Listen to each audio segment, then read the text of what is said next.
Kesä ja kärpäset, kesä ja aurinko, kesä ja vesisade. Ja siitäpä se lähtee tämä nurmikon kasvu sitten. Ja mulla on ollut täällä takapihalla semmonen ropomovi. Ja pannaan vaikka tuohon vähän pikkupätkä, minkä näköinen se oli. Ja siinä oli sitten semmoista ongelmaa, että se alkoi sekoilemaan täällä pihalla, että se ei tiennyt minne se ajaa. Ja epäilyksenä oli se, että siinä on lanka poikki. Ja sehän siinä sitten olikin.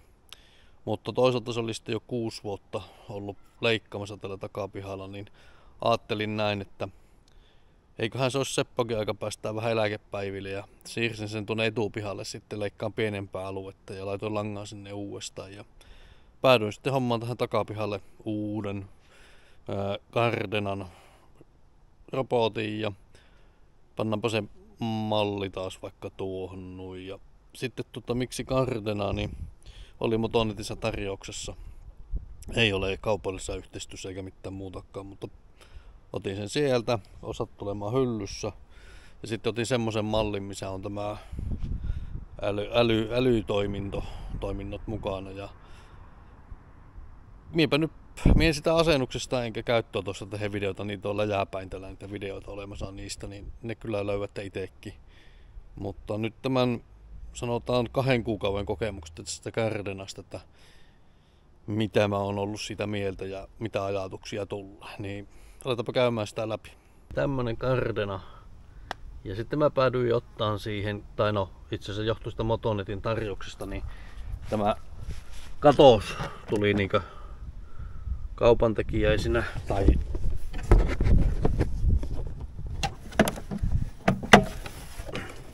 eli siihen tuli tämmönen katos mukaan. Ja onko se sitten hyvä tai huono, en tiedä. Suojaahan se vähän vesisatteelta, mutta tämähän on vesipestävä ja veenkestävä. Ja tämä Gardenan leikkuri ajaa myös vesisatteella.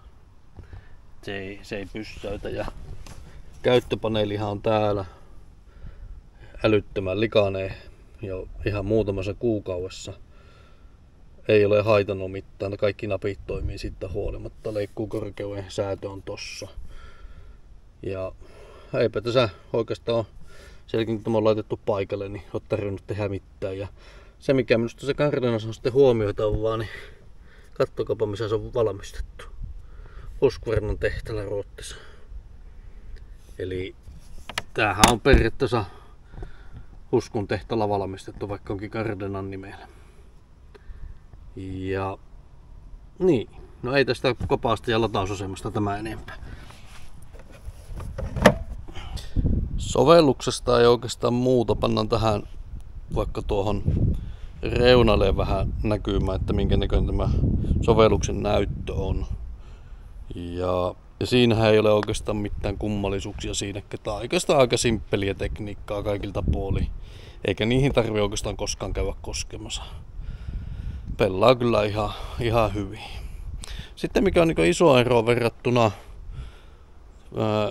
tähän ropomoviin, niin on tämä leikkurin niin äänet. Eli tämä on tosi hiljainen niin äänitasolta.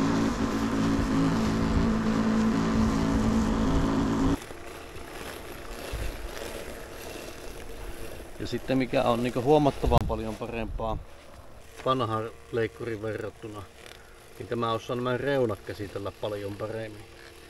Eli se ei lähellekään niin helposti jummii. Esimerkiksi nämä aijareunat. Eli täällä tätä leikataan vaan. Eli trimmerillä leikattavaa aluetta jää paljon vähempi kuin mitä vanhalla leikkurilla jää. Jees. Sitten niitä ajatuksia ja kommentteja tuosta leikkurista, niin mikä on parempaa? No hiljaisempi huomattavasti. Ja sitten on kaltevat alueet, varsinkin on reuna-alueet, niin se ei jää lähellekään niin helposti jummiin kuin vanha leikkuri jäi. Ja sitten jos me pystyy tämän jotenkin demonstroimaan, niin eli tämä kaltevuuskulma, niin tämä pystyy näinkin jyrkkään kulumaan kuitenkin leikkaa ja se ei jää tänne jummiin. Ja vanha leikkuri oli tuossa kohdassa niinkö ihan jatkuvasti jumissa. Eli se siinä on ainakin niinkö huomattavasti parempaa. Sitten mikä oli taas huonompaa, niin ostaessa paljon kalliimpi. Oli joku, mitähän mä sanoisin, 1400-1500 luokkaa, vaikka tuo katos tuli niin kaupan tekijäisiksi. Ja varmasti sillä ilman tätä älytoimintoja olevalla leikkurilla, joka on käytännössä sama, niin leikkaustulos olisi sama. Eli maksoinko sitten turhasta? En tiedä. Ehkä. Ja niin. Mitäs muuta tuosta osaisi sanoa? Mutta ainakin näin alustavasti, niin leikkuun jälki on ihan siistiä. Ja katsotaanpa tähän vaikka videopätkä sitten siitä, kun otin timelapse videota siitä, että kun mä leikkurit ostin tässä takapihalla, että miten se. Mutta sitten ostasinko? Uudestaan ostasin, mutta todennäköisesti nuo älyominaisuudet jättäisin kuitenkin kauppaan hyllylle, koska niistä nyt tuli se varmaan se 400 euroa noin sitä hintaa lisää. Eli sitä ei minusta kannata maksaa, vaikka onhan siinä nyt kaikkia tommosia kivoja lisää juttuja, millä ei oikeastaan tee sitten kuitenkaan toiminnan kannalta yhtään mitään. Tämmöisiä ajatuksia tästä Gardenan leikkurista nyt tällä erää, ja katsotaanpa sitten jossakin vaiheessa, että tuleeko jotakin muuta kommentoitavaa. Ainakin terien vaihto pitää todennäköisesti jossakin vaiheessa tehdä. Vielä näkyy leikkaavaa ihan hyvin, eli siinä ei ole vielä ongelmia. Ja kaikkea tämmöistä. Tai eipä siinä muuta. Palataanpa taas jollakin videolla johonkin aiheeseen, ja ei sokko, ei kun keiku.